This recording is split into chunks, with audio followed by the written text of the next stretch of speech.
we have not expression any and nothing any idea about it। तो अब हम बात कर लेते हैं अच्छी तरीके से जो हमारी इंद्रियां होती हैं वो किस प्रकार के हमारे ज्ञान का द्वार मानी जाती है। मान लीजिए एक नवजात शिशु है, वो हाल ही में अभी दुनिया में आया हुआ है। उसके पास जन्मजात जो शक्तियाँ होती हैं उनके माध्यम से वो चीज़ों के बारे में जानने की कोशिश करता है, क्योंकि उसका कोई अपना लॉजिक नहीं है, कोई अपनी समझ नहीं है, अंडरस्टैंडिंग नहीं है। बिल्कुल एक कोरे कागज़ के समान होता है। जैसी जैसी चीज़ों को अपने एनवायरनमेंट में ढलते हुए वो देखता है उन चीज़ों को, उसी प्रकार वो सीखता हुआ आगे बढ़ता चला जाता है। तो उसके पास, बच्चे के पास जन्मजात जो शक्तियाँ होती हैं वो यही 5 सेंसेस होते हैं। सारे सेंस मौजूद होते हैं नहीं, इस बारे में तो पूरी तरीके से भी वैज्ञानिक भी नहीं पता लगा पाए, लेकिन जैसे जैसे उसका डेवलपमेंट होता है वैसे वैसे वो उन चीज़ों को एक्सप्लोर करना सीख जाता है।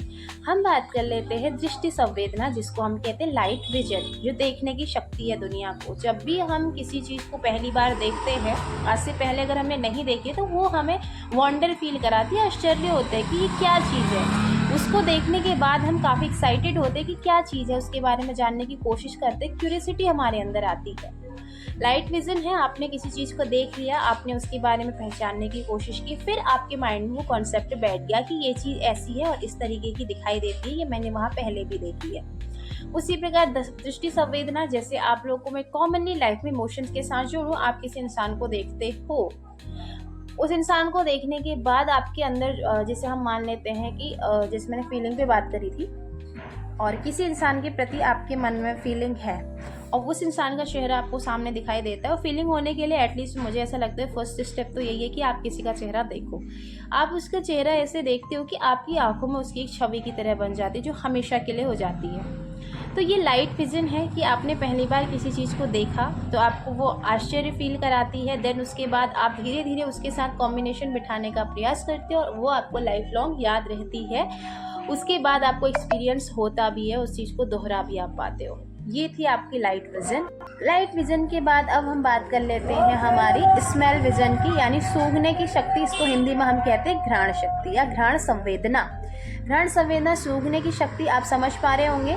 अगर आपके पास ये शक्ति नहीं होगी तो आपको कहाँ से खुशबू आ रही है या फिर कहाँ से आपको स्मेल आ रही है, कुछ चीज़ महसूस ही नहीं होगी। तो उसके लिए आपके पास घ्राण शक्ति होने की क्षमता होनी चाहिए। ये ज़्यादातर आप लोगों ने देखा होगा डॉग्स में या फिर जानवरों में, एनिमल्स के पास ये शक्ति बहुत तेज़ होती है, और वो ह्यूमन काइंड से भी बहुत ज़्यादा सेंसिटिव होते हैं इस चीज़ को लेकर के, और वो कोसों या मीलों दूर की चीज़ों को भी महसूस कर पाते हैं, क्योंकि उनकी सूंघने की शक्ति बहुत ज़्यादा होती है इंसान के अकॉर्डिंग। इंसान के पास भी है, उनके माध्यम से वो महसूस कर पाता है। शुरुआत में तो उसके लिए वही वंडर फील होता है कि किस चीज़ की अजीब स्मेल आ रही, खुशबू से पता ही नहीं चलता। तो सूंघने की शक्ति के माध्यम से हम दुनिया की चीज़ों को महसूस कर पाते हैं। आप उसके माध्यम से जान पाते हैं कि ये स्मेल है या फिर ये आपकी और कहाँ से आ रही है, वो चीज़ों को खोजते हुए आप उसकी तह तक भी पहुँच सकते हैं। ये आपकी घ्राण शक्ति होती है, जो कि आपको दुनिया की चीज़ों के बारे में, सही और गलत की जगह के बारे में बताने का प्रयास करती है।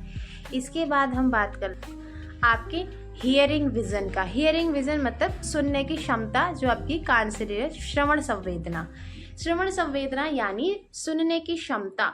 जैसे एक हम बच्चे का एग्जाम्पल लेते हैं या फिर एक आम इंसान का भी लेते हैं कि पहली बार अगर हम किसी वॉइस को सुनते हैं, या तो वॉइस हमारे लिए अच्छी होती है या ख़राब होती है, बट सुना है, अच्छी वॉइस है तो आपको अच्छा फील कराएगी, और ख़राब वॉइस है तो हो सकता है आपके अंदर डर का इमोशन भी जाग जाए। तो सुनने की क्षमता ये है, आप किसी बार पहली आवाज़ को अगर आप सुन रहे हो पहली बार, तो वो आपके लिए बहुत ज़्यादा वंडर ही होता है, आश्चर्य की ही बात होती है कि आपने उस आवाज़ को आज से पहले नहीं सुना। आप यही बोलते हो कि कितनी अजीब आवाज़ है या फिर कितनी अच्छी आवाज़ है। वो आवाज़ एक बार आप सुन लेते हो तो आपके ब्रेन तक वो चीज़, मैसेज पहुंच गया। आपकी सुनने की क्षमता डायरेक्ट आपकी रिलेट करती है ब्रेन से। उसके बाद क्या होता है कि आपने लाइफ में कहीं पर भी वो वॉइस सुन रहे हैं, आप उस चीज़ को रिकॉल कर पाते हो कि ये इस चीज़ की, इस जानवर की वॉइस है और इसको मैंने ऐसे सुना था, तो आपको उसके बाद उतना ज़्यादा आश्चर्य नहीं होता है। उसी प्रकार से आपकी आपकी त्वचा है, त्वचा हम कहेंगे स्किन सेंस। स्किन सेंस त्वचा के माध्यम से आप एहसास होता है कोई चीज़ गर्म है, ठंडा है, या किसी का आपको टच करना सही है या फिर गलत है। टच के माध्यम से हम प्रेशर या फिर लाइट फ़ील कर पाते हैं। जैसे एक छोटा बच्चा है, बहुत छोटा, आप उसको हल्के से पकड़ते हो तो काफ़ी खुश होता है क्योंकि उसको लाइट फ़ील होता है। आप उसको टोटली मतलब बहुत ज़्यादा लाड़ प्यार करने के चक्कर में आपने उसको बहुत ज़्यादा प्रेस किया तो बच्चा भी प्रेशर को फ़ील करता है। तो वो उसके बाद वो रिएक्ट करता है। तो सेंसेस का होना ज़रूरी है हमारी लाइफ में। अगर ये नहीं होंगे तो हम कुछ भी रिएक्ट नहीं कर पाएँगे, हमें कुछ भी महसूस नहीं होगा। तो सेंसेस के माध्यम से ही दुनिया के बारे में हमें पता भी लगता है, अच्छा या बुरा के बीच हम फ़र्क भी कर पाते हैं। एक और आता है हमारा, एक जो बचा है मुझे, हाँ, वो आपकी टंग की बात हो रखी है। टंग जिसको हम कहते हैं जीभ। तो जिह्वा के माध्यम से आप चीज़ों के बारे में सीखते हो। जैसे जिह्वा का यूज़ तो हम मोस्ट ऑफ चीज़ ज़्यादा खाने-पीने की चीज़ों के लिए करते हैं। स्वाद, स्वाद का पता लगता है आपको, खट्टा है, मीठा है, कड़वा है। और इसके लिए ख़ैर जीभ के बीच हम कह सकते हैं स्वाद कलिकाएँ भी होती हैं और जो खट्टे, मीठे, कड़वेपन को एहसास कराने के लिए आपके अंदर उसका ज़रूरी है आपके अंदर होना। तो बात कर रहे थे हम 5 सेंसेस के बारे में जो कि जिनके बिना हम चीज़ों